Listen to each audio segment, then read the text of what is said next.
बिहार में विधानसभा चुनाव है। अमित शाह की वर्चुअल रैली के साथ बिहार विधानसभा चुनाव की बिगुल फूंकी जा चुकी है। सरकार बनाने की जद्दोजहद भी शुरू हो चुकी है। सियासी समीकरण में नेता अपनी पैठ बनाने में लग गए हैं। यही 4-5 महीनों में लोकतंत्र की सही पहचान दिखाई पड़ती है, जहां असली राजा यानी जनता के पास जाके उनके सेवक नेतागण व्यक्तिगत रूप से अपनी बात रखते हैं, पिछले कार्यकाल का हिसाब गिनाते हैं, अपने आप को सभी नेताओं से अच्छे बताते हैं, तुलना करते हैं, सबका ब्यौरा दिया जाता है। बस चुनाव के समय ही चुनावी वादों से लुभाने का प्रयास किया जाता है। राजनीति चौक पर आज बात करेंगे बिहार के चुनावी प्रक्रिया पर, मंडल कमीशन के प्रभाव पर, और साथ ही हमारी कोशिश रहेगी कि आपको बिहार विधानसभा चुनाव तक यहां के जनमानस के प्रिय नेता के बारे में अवगत कराएं। बात बिहार की करें तो बिहार पिछले 7 दशक से देश में हुए सभी प्रमुख राजनीतिक बदलाव की नींव रखता आया है। चाहे इंदिरा सरकार की जड़ों को हिलाकर रख देने वाली जेपी आंदोलन हो, या जिसके तत्कालीन बाद इमरजेंसी लागू कर दिया गया, या मंडल कमीशन के साथ खिलाफ हो। यही नहीं, ब्रिटिश शासन के वक्त भी आजादी की नींव भी बिहार के चंपारण जिले से ही रखी गई थी। इन सब में सबसे प्रमुख रहा मंडल दौर, जिसने यूं समझिए कि बिहार राजनीति का समीकरण बदल के रख दिया। मंडल दौर के बाद देश के उत्तरी राज्यों में जिस तरह की राजनीतिक लड़ाई और राजनीतिक प्रतिनिधित्व की शुरुआत हुई, उसकी गहरी जड़ें बिहार में ही थी। देश के अन्य राज्यों की तरह ही अतीत में बिहार की राजनीति में मुख्यतः कांग्रेस का दबदबा रहा। बिहार में कई दशकों तक कांग्रेस का एक छत्र शासन रहा, और यह 1990 तक लगभग जारी रहा।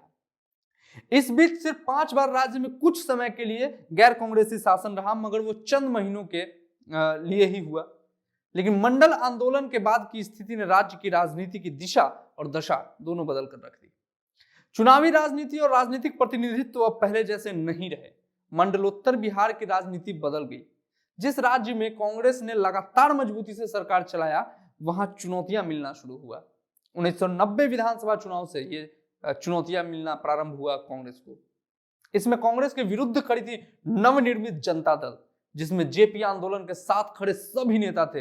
लालू प्रसाद यादव, नीतीश कुमार, रामविलास पासवान, शरद यादव, सभी नेता जो आज के दिग्गज हैं। आजादी के 20 वर्ष बाद के काल को कांग्रेस काल कहा गया। लगभग सभी राज्यों में कांग्रेस सत्तारूढ़ थी। बिहार में भी वही था। बसंतपुर पश्चिमी विधानसभा क्षेत्र से जीत कर आए श्री कृष्ण सिंह ने बहुत करीब अंतर से अनुग्रह नारायण सिंह को हराकर प्रथम मुख्यमंत्री पद की शपथ ली। अनुग्रह सिंह को उप मुख्यमंत्री पद से ही संतोष करना पड़ा।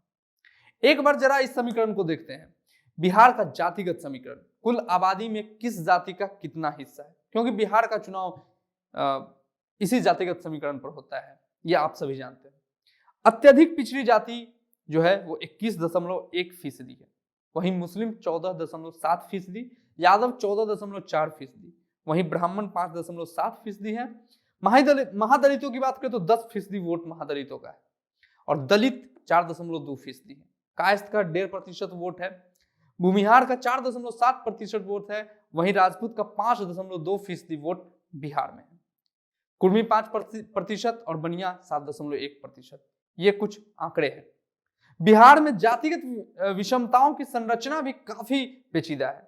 बिहार की जनता के बारे में एक जुमला काफी लोकप्रिय है। बिहारी जनता चुनाव के लिए मतदान नहीं करती, बल्कि जाति के लिए मतदान करती है। यह परंपरा लगभग चली आ रही है, और आगे कितने सालों तक चलेगी कहना जरा मुश्किल है।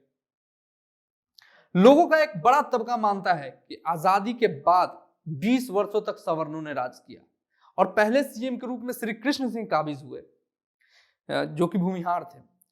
1946 से लेकर जनवरी 1961 तक, मतलब अप्रैल 1946 से लेकर जनवरी 1961 तक भूमिहार युग के बाद भूमिहार फिर कभी सत्ता के शिखर को हासिल नहीं कर सके।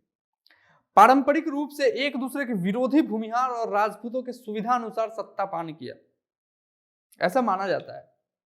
श्री कृष्ण सिंह के समय ही अनुग्रह नारायण सिंह राजपूत थे, वो बिहार के पहले उप मुख्यमंत्री बने थे।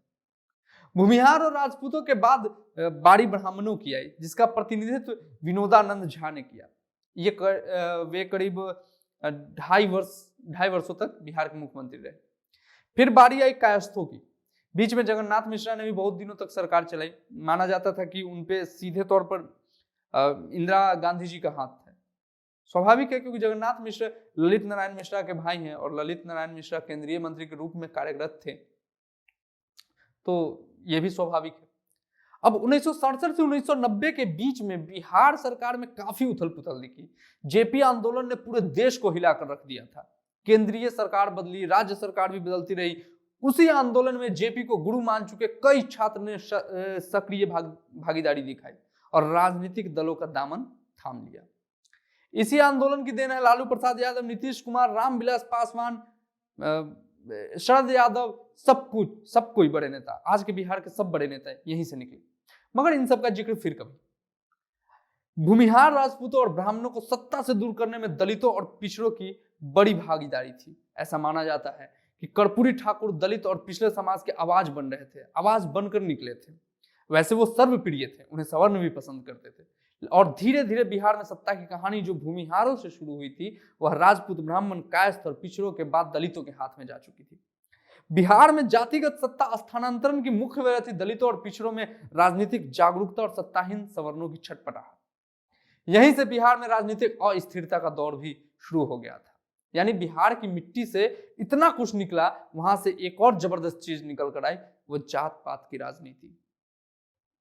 बिहार में मंडलोत्तर राजनीति की शुरुआत 1990 के दशक में राष्ट्रीय पार्टी के रूप में स्थापित कांग्रेस बनाम नवोदित पार्टी से हुई और वह नवोदित पार्टी थी जनता दल। पर आज यह राजनीतिक लड़ाई इसी जनता दल के दो फाड़ हुए, राष्ट्रीय जनता दल और जनता दल यूनाइटेड जैसे दो प्रभावशाली क्षेत्रीय राजनीतिक पार्टियों के बीच सिमट गए। आप सोचिए, जनता दल से ही दो भाग हुए, जनता दल यूनाइटेड और राजद, और यही दोनों ये दोनों पार्टियां यहाँ पे प्रमुख पार्टी है। और राष्ट्रीय स्तर की जो राजनीतिक पार्टियां है कांग्रेस और भारतीय जनता पार्टी, आज भी बिहार में क्षेत्रीय दलों की भूमिका में, क्षेत्रीय दलों की सहयोगी के रूप में, सहायक की भूमिका में है। इसके बाद लालू यादव, नीतीश कुमार, शरद यादव और रामविलास पासवान ने मोर्चा संभाला और अपनी अपनी वोट बैंक को इकट्ठा कर समय समय पर सरकार चलाया।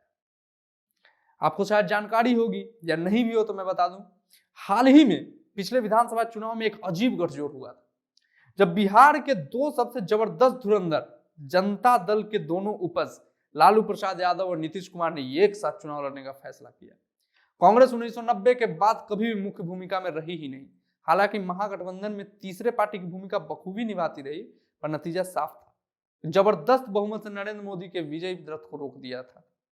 नतीजे कुछ ऐसे थे, जदयू, राजद और कांग्रेस क्रमशः 71, 80 और 27। राजग अपने घटक दल के साथ 58 सीटों पर सिमट कर रह गई। अमित शाह ने हार स्वीकार किया। उस प्रचंड जीत में राजद शीर्ष पर थी। लगा कि एक बार फिर लालू युग लौट आया। मुख्यमंत्री नीतीश कुमार ही थे, मगर राजद की सरकार में जबरदस्त पैठ का अंदाजा इस बात से आप लगा सकते हैं कि शहाबुद्दीन के 11 साल बाद जेल से रिहा होने की खबरें निकलने लगी, तेज होने लगी और 10 दिसंबर 2016 को रिहा कर दिया गया। हालांकि दबाव बढ़ने पर गिरफ्तार कर लिया गया। यही दोनों के बीच मनमुटाव शुरू हो गई, जदयू और राष्ट्रीय जनता दल के बीच। राजनीति में सबसे मूल बात होती है कि आप सरकार क्यों बनाना चाहते हैं। इस सवाल का जवाब ही आपको एक कुशल सरकार की नींव रखने की इजाजत देता है। 1977 के जेपी आंदोलन ने इंदिरा सरकार को जड़ से उखाड़ फेंका था, मगर उनका लक्ष्य सिर्फ सरकार गिराने का था। अंजाम क्या हुआ जग जाहिर है। जनता पार्टी टूट गई। कांग्रेस प्रचंड बहुमत के साथ सरकार में आई। बिहार की राजनीति को इससे सीख नहीं मिली। 2014 में लोकसभा में भाजपा का डंका बजा और मोदी लहर का हल्ला बोल मच गया। जहां देखिए भाजपा या राजग घटक दल की सरकार, अगला लक्ष्य बिहार था। किसी चुंबक के दो पहलू की तरह हो चुके नीतीश कुमार और लालू प्रसाद यादव ने सिर्फ मोदी लहर को रोकने के लिए महागठबंधन कर लिया। यह एक असामान्य गठबंधन था। टूटना तो था ही। जो फूट शहाबुद्दीन के जेल से रिहा होने के कारण पड़ी, वो धीरे धीरे तेजस्वी के खिलाफ भ्रष्टाचार के मामले में सुनाई के कारण अंततः टूट गई। नीतीश कुमार ने अपनी छवि को एक भ्रष्टाचार मुक्त छवि रखकर राजद को किनारे कर महज 24 घंटे में सरकार में वापसी की, इस बार भाजपा के सहारे। 2015 विधानसभा चुनाव खासा दिलचस्प रहा, जहां एक ओर कभी एक दूसरे के विरोधी राजद जदयू साथ आए, वहीं फिर किसी अन्य पार्टी के साथ जीतकर किसी अन्य पार्टी से मिलकर सरकार बनाकर नीतीश कुमार ने जबरदस्त दांव खेल लिया। उप मुख्यमंत्री का पद भाजपा ने स्वीकार किया। सुशील मोदी उप मुख्यमंत्री बने, शायद उनका जन्म ही इसकी कुर्सी पर बैठने के लिए हुआ है, वो वापस वहीं आ गए। इस सरकार में अब नीतीश कुमार शीर्ष पे है।